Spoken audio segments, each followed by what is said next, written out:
नमस्कार दोस्तों, मैं आपका दोस्त के.एन. मौर्य और आप देख रहे हैं जहर मुक्त खेती।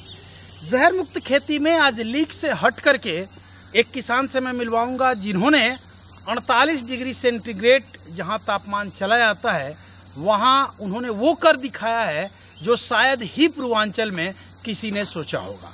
जी हाँ, एक ऐसा युवा किसान जो 100% ऑर्गेनिक खेती करते हुए धरा पे उतारा है एक प्रयोग को। गाजीपुर की धरती पे इन्होंने किया है सेब की खेती। जी हाँ, एप्पल फार्मिंग। एप्पल फार्मिंग का नाम बहुत सारे किसानों के फ़ोन आते हैं कि सर सेब की खेती गर्मियों में कैसे होती है, कब होती है, कैसे करना चाहिए। मैं कई बार आपको बताता हूं कि कोई ऐसा प्रैक्टिकली किसान नहीं है मेरे पास कि मैं उसका नॉलेज दे पाऊं, लेकिन बहुत सारे क्वेश्चन जो थे आपके आज वो सच हो रहे हैं, क्योंकि गाजीपुर की धरती पे 48 डिग्री तक जहां टेम्परेचर जाता है वहां एक किसान ने सेब की खेती की है। आइए जानते हैं इन्होंने सेब की खेती कैसे की, कहां से ये पौधे लाए, वैरायटी कौन कौन सी थी, इसमें केयर क्या करना पड़ा, प्रोडक्शन कितना पर प्लांट आ रहा है और इनको लाभ कितना हो रहा है। इन सारी चीज़ों की जानकारी आइए हम आपको दिलाते हैं अपने युवा किसान से। नमस्कार। नमस्कार सर। पहले तो हमारे दर्शकों की तरफ से आपका बहुत बहुत धन्यवाद कि आपने गाजीपुर की धरती पे वो कर दिखाया जो बहुत सारे लोग सोचते होंगे। अपना परिचय बताइएगा। नमस्कार साथियों, मेरा नाम सुनील कुशवाहा, रहने वाले छावनी लाइन गाजीपुर के। सुनील जी, ये जो सेब की खेती आपने की है इसका पहले तो दिमाग में कैसे है और कैसे ये सोचा, जहाँ बहुत लोग अमूमन लोग कहते हैं कि हम यहाँ तो कोई नहीं करता और मैं क्यों करूँ या कैसे करूँ, आपने कैसे सोचा इसको? कोविड की कहानी है सर ये। कोविड में थोड़ा सा टाइम सबके पास ज़्यादा था, तो एक विचार आया कि हमारे यहाँ एग्रीकल्चर लैंड बहुत कम है, छोटी जोत वाले किसान बहुत ज़्यादा हैं और उनकी आय को बढ़ाने का कोई न कोई रास्ता ढूंढा जा रहा था। क्योंकि 10 सालों से 11 साल से ऑर्गेनिक फार्मिंग कराते हैं, तो उसी में एक ये कड़ी समझ में सामने आया कि क्यों ना अपने एप्पल की फार्मिंग की जाए। क्योंकि गूगल पे देख रखा था, विकिपीडिया पढ़ रखा था कि 45 डिग्री के टेम्परेचर में भी एक ऐसी वेराइटी है जो सर्वाइव कर रही है। ठीक है। तो उस वेराइटी को देखने, समझने, जानने के लिए जब पढ़ा गया तो विकिपीडिया पे एक पूरा स्टोरी लिखा हुआ था जियापुर का, जो प्रधानमंत्री जी ने गोद ले रखा है गाँव को, बनारस में। तो वहाँ हम जाके, हम थे और हमारे साथ एक एसपी सर थे, दोनों लोग हम लोग गए पौधा देखने। किसान मिला, पौधा नहीं मिला। अच्छा। पौधा लगा था बकायदे, विकिपीडिया पे आज भी आप पढ़ेंगे तो लगे देखने को मिलेगा किसान बहुत अच्छी आय कमा रहा है सेब की खेती से, लेकिन धरातल पे कुछ था नहीं, फेक था। ठीक है। तो अब जब ये किसान ने बताया कि नहीं पौधा मिला था, सरवाइव नहीं कर पाया, तो हमें लगा कि जब पौधा मिला सरवाइव नहीं कर पाया तो कहीं न कहीं फार्मर से कोई न कोई गलती हुई है। अब इसे जानने के लिए फिर हम हिमाचल बात किए, तो कांगड़ा में हमारी एक साइंटिस्ट है, उनसे बात विचार हुआ, तो उन्होंने हमें इसकी जानकारी दी और 3 वेराइटियों के बारे में बताया हमको। कौन कौन सी? हरमन डबल 9, जिसे हमारे हरमन शर्मा जी ने इजाद किया हुआ है। दूसरी वेराइटी थी अन्ना, तीसरी है डॉर्सेट गोल्डन। ठीक है। तीनों वेराइटियाँ 45, 48 के टेम्परेचर में भी सर्वाइव करती हैं। ठीक। अब उसको पौधे लगाया गया।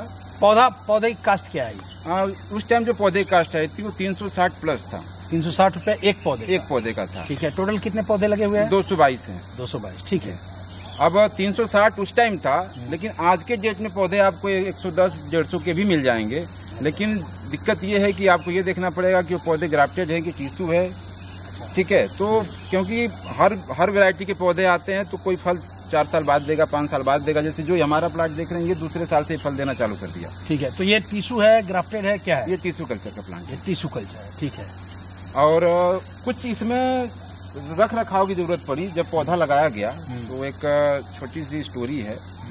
एक तो इसकी लकड़ी की तरीके पौधे आते हैं, पत्तियां होती है, डॉर्मेटिसिटी में आते हैं, ये कंडे की तरह होते हैं।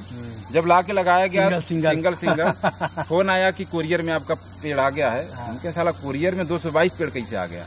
गए देखे तो गट्ठर डंडिया थी उसमें। लगाए तो इवन हमारे जितने लोग थे सबने कहा कि का लिया के लगा देला, लकड़ी लगा रहे हैं। लगाया गया, उसमें कुछ प्रैक्टिस किया गया और प्रैक्टिस का नतीजा ये हुआ कि महीने 2 महीने से इसमें पत्ती आनी चालू हो गई। ठीक है। और सबसे अच्छी चीज बता दें हम आपको कि पौधा मेरा मरा एक भी नहीं। गुड। और मरा नहीं, इसका सबसे बड़ा कारण ये है कि हमने इस पौधे पे एक भी केमिकल फर्टिलाइजर नहीं डाला। बहुत बढ़िया। और उसका नतीजा हुआ। और इवन आपको बताते चले कि मैंने डाला क्या क्या इसमें। पहले तो हमारे किसानों को ये बताइए कि जब लगाया तो दूरी कितनी मेंटेन की है? दूरी 10 बाई 10। 10 बाई 10, पौधा से पौधा, लाइन से लाइन 10 बाई 10 करने का एक कॉन्सेप्ट है, क्योंकि हमें 8 बाई 8 भी बोला गया था। तो 10 बाई, चूंकि 10 बाई 10 पे करने का यह था कि बीच में जो एरिया बचेगा उसमें हम मल्टी फार्मिंग कर सकते हैं। ठीक है। पहली साल मैंने टमाटर किया, दूसरी साल मैंने बीन्स किया, उसके बाद मैंने इसमें तरबूज लगा दिया। ठीक है। इस साल मैंने कोई फसल नहीं किया। ठीक है। तो अगर 10 बाई 10 पे किसान लगाते हैं तो दोनों लाभ मिल जाएगा। पौधा जब तक फल देने के लायक होगा तब तक आप इस खेत से कुछ न कुछ अर्थ अर्जित करते रह जाएंगे। ठीक है। हाँ, आगे चलते हैं। अब सबसे अब ये सारी चीजें हो गई। अब पौधा लगाते वक्त क्या क्या ध्यान देने की चीजें हैं। पहली चीज, जब पौधा हम लगाएंगे, जिस गड्ढे में इस पौधे को डालेंगे वहाँ पे केमिकल फर्टिलाइजर हम नहीं डालेंगे। ठीक है।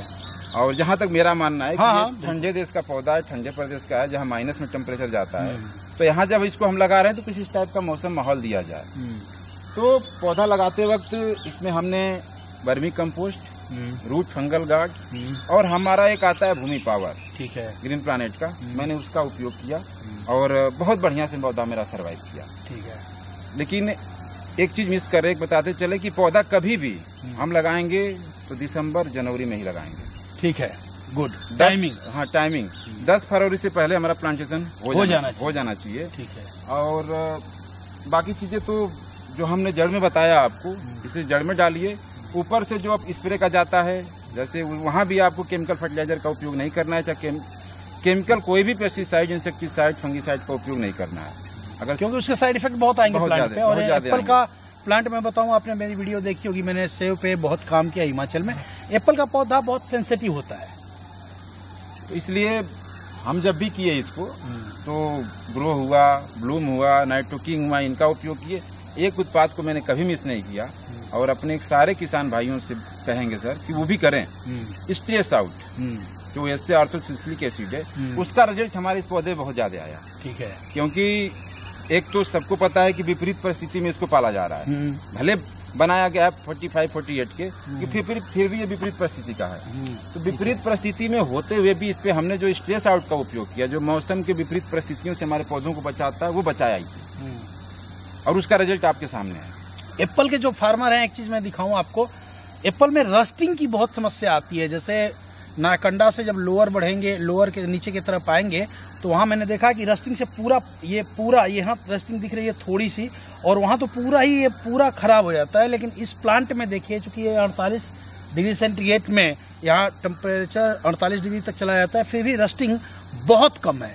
और जो ये इन्होंने बताया स्ट्रेस आउट, बहुत ही बेस्ट प्रोडक्ट है रस्टिंग के लिए।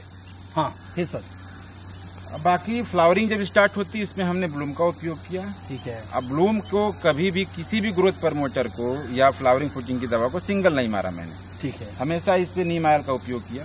अच्छा। जरूरत पड़ी तो पीपीएनपी का, जरूरत पड़ी तो नीम ऑयल का। ठीक है। इसका उपयोग करते रहे। हल्की सी जब इस टाइम आई है तो कुछ जानकारियों का अभाव था, क्योंकि हमारे यहाँ लिखिए नया प्लांट। हाँ, बिल्कुल बिल्कुल। तो कभी कभी किसी फल में आप देखेंगे ये जो बीटल वाली समस्या है, तो ये समस्या, इसे हमें समझ में आ गई कि समस्या आई क्यों है। तो वो समस्या खास तौर से हमारे जो सकिंग पेस्ट वाले इंसेक्ट है उसकी वजह से आई है।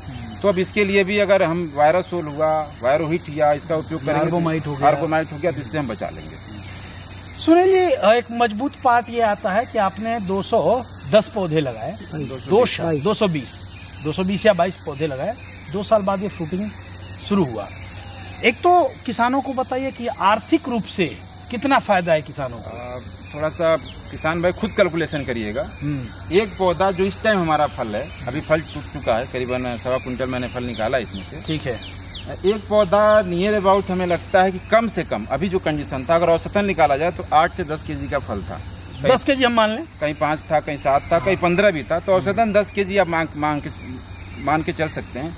10 केजी अगर एक पौधा फल देता है तो 200 रुपये का रेट हमारे यहाँ बिका है। 200 रुपये किलो। आप 150 मान के चलिए, तो 10 केजी इंटू 150 आप कर लीजिए, 1500 रुपया पर प्लांट होता है। ठीक है। 10 बिस्वा जमीन है, 10 बिस्वा से भी कम की जमीन है। ठीक है। 200 पौधे का ही राउंड फिगर आप लेके चलिए, तो 1500 गुणे 200 कर लीजिए। ठीक है। 3 लाख रुपया 10 बिस्वा से। हमें नहीं लगता है सर कि कोई ऐसी खेती करके 10 बिस्वे से 3 लाख रुपया किसान। 1 एकड़ में ये गणना कितनी हो जाएगी? अब 1 एकड़ में अगर करते हैं आप, 1 एकड़ में मोटा 32 बिस्वा हो गया, 32 बिस्वा हो गया, तो इसका ठीक 3 गुना कर लीजिए आप। 3 3 के 9 से 10 लाख रुपए। 10 लाख रुपये प्रति एकड़। और वो भी मल्टी फार्मिंग करते हुए। आप बीज का जमीन है उसको यूटिलाइज करिए हमेशा। खासतौर से हमें लगता है जितना खर्च इस पौधे का जाएगा वो आपकी बीज की जमीनें निकाल के इसको दे देंगे। अब मैं तो इसे टेस्ट करूंगा, आप भी चाहें तो सुनील जी के यहाँ आकर के वेलकम है, टेस्ट करिएगा। एक चीज़ और मैं पूछूंगा सुनील जी से, हमारे फार्मर्स का एक क्वेश्चन होता है उगा तो लेंगे बेचेंगे कहाँ, इसकी कोई दिक्कत आई हो, कोई परेशानी आई हो आपको? अब इसमें एक चीज़ बता दें हम आपको, हमारे गाजीपुर जिले में जब बनाना फार्मिंग हुआ तो लोग ने ये भी कहा कि पैदा तो कर लेंगे बिकेगा कहाँ। आज केला बिक भी रहा है और केले का रेट मार्केट में कम भी नहीं है। तो अंतर यह है कि जो हम बाहर से 4 महीने 6 महीना पुराना सेव खाते हैं, अगर हमारा किसान अपने धरती पे सेव उगाए तो उसके खेत से ये बिकेगा। किसी व्यापारी को, किसी कुजड़े को ढूंढने की जरूरत नहीं हमें, इसमें बीच वाले की जरूरत नहीं, कोई जरूरत नहीं है इसमें।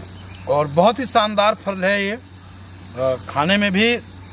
यदि आप लोअर हिमाचल का सेव खाएंगे और अपर हिमाचल जो लोग जाते होंगे वो जानते होंगे, अपर लोअर में अंतर यह है कि लोअर हिमाचल का सेव बहुत ज़्यादा जब केमिकल स्प्रे होती है तो भसभसा भुने हुए आलू की तरह लगता है।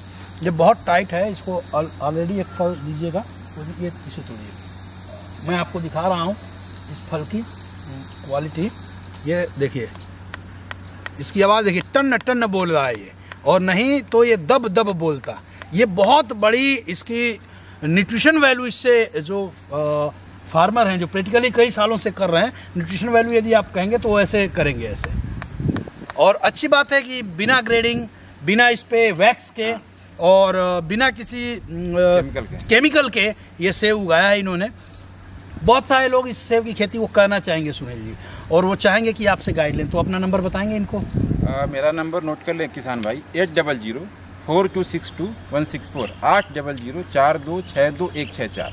92361147 पे मैं हूँ, मुझे कॉल कर सकते हैं। एक बार पूरा एड्रेस बता दीजिए ताकि जो भी लोग देखना चाहें, विजिट करना चाहें, वो यहाँ आ सकते हैं। आज जो तारीख है, आज हम 10 जून को ये वीडियो बना रहा हूँ, और 2-4 दिन बाद तक ये सेव रहेगा। 2-4 दिन बाद ये टूट जाएगा, 2 दिन रहेगा, टूट जाएगा। तो अगल बगल के यदि हो तो आप यहाँ विजिट कर सकते हैं। पता अपना छावनी लाइन गाजीपुर, और नज़दीक से इसको जानना चाहते हैं तो पीजी कॉलेज गेस्ट हाउस के बगल में। चलिए, थैंक यू। जय हिंद, जय भारत, जय जवान, जय किसान।